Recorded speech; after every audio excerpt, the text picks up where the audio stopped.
നിയമസഭാ തെരഞ്ഞെടുപ്പിൽ എംപിമാർ മത്സരിക്കേണ്ട എന്ന നേതൃത്വത്തിന്റെ തീരുമാനം കെ സുധാകരനും അടൂർ പ്രകാശും അംഗീകരിച്ചതിന്റെ ആശ്വാസത്തിലാണ് കോൺഗ്രസ്. മറ്റന്നാൾ മുതൽ UDF സ്ഥാനാർത്ഥികൾക്കായി കെ സുധാകരൻ പ്രചാരണത്തിനിറങ്ങും. സ്ഥാനാർത്ഥി നിർണയത്തിൽ കെ സുധാകരൻ അതൃപ്തിയുണ്ടായിരുന്നു എന്ന് KPCC പ്രസിഡന്റ് സണ്ണി ജോസഫ് 24നോട് സ്ഥിരീകരിച്ചു. എന്നാൽ വിവാദങ്ങൾ മാധ്യമ സൃഷ്ടി എന്നാണ് പ്രതിപക്ഷ നേതാവ് VD സതീശന്റെ പ്രതികരണം. കണ്ണൂരിൽ മത്സരിക്കുമെന്ന നിലപാടിൽ ഉറച്ച് കോൺഗ്രസിനെ പ്രതിരോധത്തിലാക്കിയ കെ സുധാകരൻ AK ആന്റണിയുടെ ഇടപെടലിലാണ് വഴങ്ങിയത്. പാർട്ടി വിടില്ലെന്നും മത്സരിക്കില്ലെന്നും വ്യക്തമാക്കി ഡൽഹിയിൽ നിന്ന് കണ്ണൂരിലെത്തിയ കെ സുധാകരൻ ഉടൻ പ്രചാരണത്തിൽ സജീവമാകും. ഇരിക്കൂർ മണ്ഡലത്തിൽ UDF സ്ഥാനാർത്ഥി സജീവ് ജോസഫിനായി മറ്റന്നാൾ സുധാകരൻ വോട്ട് അഭ്യർത്ഥിക്കും.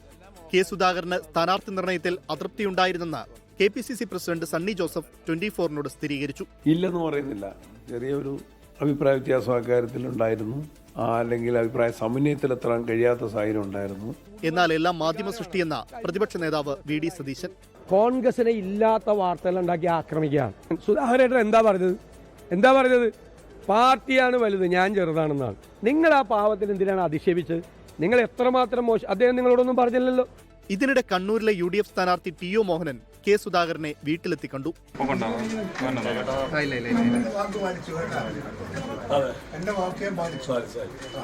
പാർട്ടി തീരുമാനം അംഗീകരിക്കുമെന്ന് അടൂർ പ്രകാശ് MP പ്രതികരിച്ചു.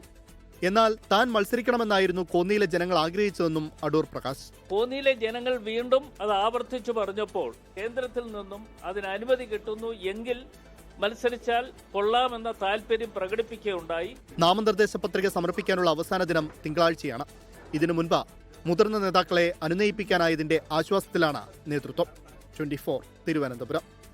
ലോകത്തെവിടെയായാലും ഏത് സമയത്തും 24 വാർത്തകളും ഓഗ്മെന്റഡ് റിയാലിറ്റി പാക്കേജുകളും എക്സ്പ്ലെയിനറുകളും വിശദമായി കാണാൻ ഞങ്ങളുടെ YouTube ചാനൽ നിങ്ങൾക്ക് സബ്സ്ക്രൈബ് ചെയ്യാം.